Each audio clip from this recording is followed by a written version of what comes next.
Guys, malapit na tayo sa border ng Netherlands and Belgium. Kanina dumaan tayo sa Netherlands and Germany border. Ito naman Netherlands, Belgium. Halos same lang din, wala siyang harang. Yung iba may parking, yung iba wala. Ito may parking ata yung dito. Bihira lang kasi makadaan dito guys, kaya medyo nakakalimutan ko yung pagkasunod-sunod ng mga bansa. May parking ba or wala, gano'n.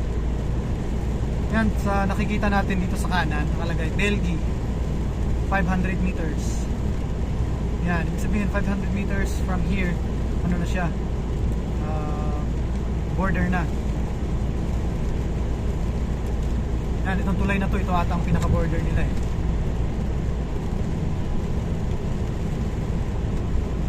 Yun. Sa kanan nakalagay Belgium. Yan, ibig sabihin yan ang pinaka-border nila. Belgium. Yan, pasok na tayo sa Belgium. So, after nitong tulay, may parking na medyo maliit lang atang parking dyan. Hindi natin mag-stop para set na naman tayo ng bago sa taco machine natin na pasok na tayo sa Belgium.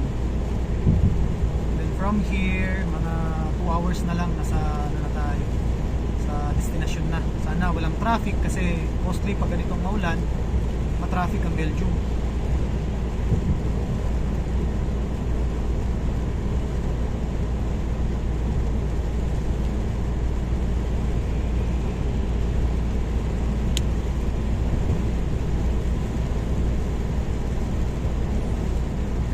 Ano talaga ngayon,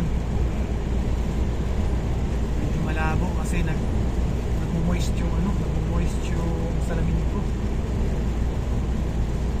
Yan, parking daw 400 meters away. It's parking.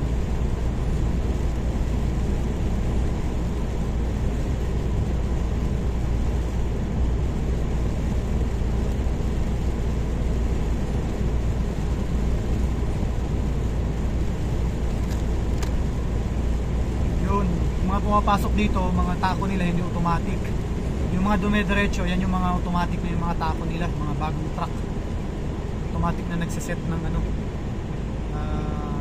border entry. So, bakit may nakaharang? So, hanap tayo ng pwesto na walang nakaharang.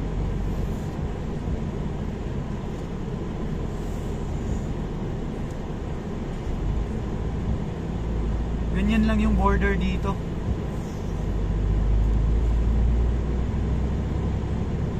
Yung ibang mga truck dyan natulog. Yung iba huminto lang sandali para mag-begin. Okay. Begin. Ganito yung tsura ng tako guys. Dito na monitor ng pulis kung oras mo ay napapabayaan ka ba na ano ka ba ng amo mo. Yan o. So, begin tayo ng begin country Netherlands. So, punta tayo ng Belgium. So, Belgium B. So, ganun lang siya guys. Mag-post muna ako kasi linisin ko lang yung salamin ng ang moist na nyo. Yan. Yan guys, continue na. So malabo pa rin.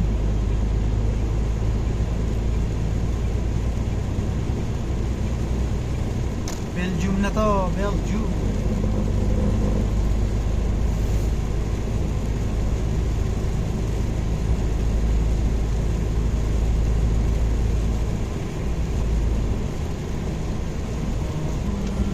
Diesel station. Dadaan ako ng diesel station guys.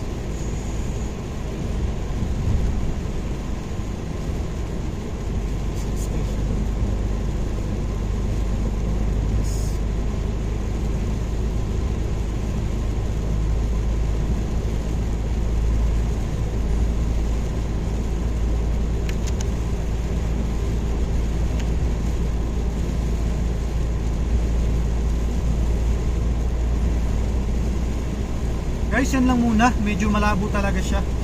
Salamat.